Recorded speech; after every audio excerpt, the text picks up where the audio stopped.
અમારી સમ્રાટ સમાચાર ચેનલ સબસ્ક્રાઇબ કરો, લાઇક કરો, કોમેન્ટ કરો અને જોતા રહો પળે પળના દરેક પ્રકારના સમાચારો.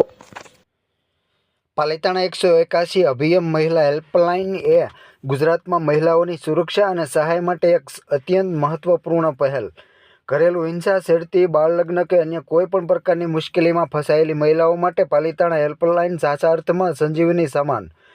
પાલિતાણા અભિયમ મહિલા હેલ્પલાઇન પીડિતાને છૂટાછેડા આપવા લઈ ગયેલ પતિનું કાઉન્સેલિંગ કરી ઘર તૂટતા બચાવ્યું હતું.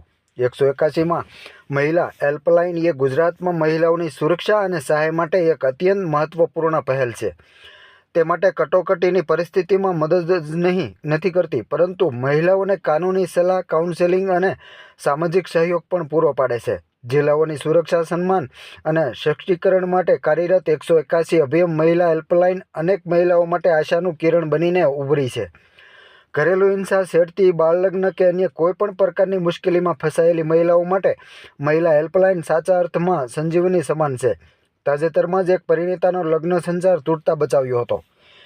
વાત જાણે એમ છે કે એક પીડિતાએ 181 અભિયમ મહિલા હેલ્પલાઇન ઉપર ફોન કરેલ અને તેમની સાથે થયેલ બનાવની જાણ કરી હતી અને વ્યથાભેર જણાવ્યું હતું કે તેમના પતિ જબરદસ્તીથી દબાણપૂર્વક મહુવા ખાતે છૂટાછેડા કરવા માટે લઈ જાય છે. આથી પીડિતાના ભાઈને આની જાણ થતાં તેમણે 181માં સમસ્યાના સમાધાન માટે મદદ માંગતા પીડિતાના પતિને કાઉન્સેલિંગથી સમજાવવામાં આવ્યા હતા. પીડિતા બહેને 181 મહિલા હેલ્પલાઇનમાં કોલ કરી તેમના સાસુ જોડે થયેલ માથાકૂટમાં પીડિતા જોડે થતી ઘરેલું હિંસાની ઘટનાની જાણ કરી હતી. પીડિતાએ વ્યથાભેર જણાવ્યું હતું કે તેમના સાસુ સસરા અલગ બાજુમાં મકાનમાં રહે છે. પીડિતાના પતિને સ્પષ્ટ કહી દીધું છે કે પીડિતાને કોઈ પણ સંજોગોમાં છૂટાછેડા આપી દે, ઘરમાં ના રાખે. આવા સંજોગોમાં પીડિતા પહેલા સંકોચ અનુભવી રહ્યા હતા. પીડિતાએ સમાજનો વિચાર કર્યા વગર 181માં કોલ કરેલ એ ખરેખર વખાણવાલાયક પગલું છે. 181 ટીમ કોલ આવ્યા બાદ તરત જ 181 ટીમના કાઉન્સેલર ચંદ્રિકા મકવાણા, મહિલા કોન્સ્ટેબલ પાયલબેન તથા પ્રદીપભાઈ સાથે તાત્કાલિક ઘટના સ્થળે પહોંચી ગયેલ. પીડિતાનું કાઉન્સેલિંગ કરતા પીડિતાએ પોતાની મનોવ્યથા જણાવેલ કે પીડિતા બેનના લગ્નનો 6 વર્ષ જેટલો સમય થયો છે. પીડિતાનું દાંપત્ય જીવન ખૂબ સુખી છે. લગ્ન સંસારથી એક 3 વર્ષનો દીકરો છે અને હાલ 3 મહિનાનો ગર્ભ પણ છે. તેમના સાસુ સસરાની હરકતોથી પીડિતા ત્રાસી ગયા છે. પીડિતાના સાસુ પીડિતા વિશે ગેરશબ્દો બોલતા હતા, છતાં પતિ તેમના માતાને કંઈ કહેવાની જગ્યાએ પીડિતાને જબરદસ્તી દબાણપૂર્વક કોર્ટમાં નોટરી દ્વારા છૂટાછેડા કરાવવા લાવ્યા હતા, પરંતુ પીડિતા છૂટાછેડા કરવા માંગતા ન હતા.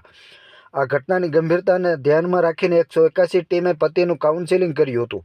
પતિ પત્ની બંને સાથે જ હોય, પતિ પીડિતાને રાખવા જ તૈયાર ન હોય, પતિ એક જ વાત રટતા હોય કે પત્ની એ માતા સાથે બોલ્યા પરંતુ પીડિતાના પતિને સમજાવવા ગયા હતા.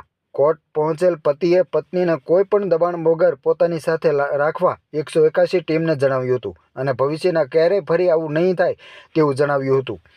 આમ 181 મહિલા અભિયમ ટીમની સક્રિયતા, સંવેદનશીલતા અને નિષ્ણાંત માર્ગદર્શનના કારણે સ્થળ પર જ બંને પક્ષો વચ્ચે સુખદ સમાધાન થયું હતું અને પીડિતાને ન્યાય મળ્યો હતો, જેણે પીડિતાને માનસિક શાંતિ આપી અને ભવિષ્યમાં આવા બનાવો ન બને તે સુનિશ્ચિત કર્યું હતું.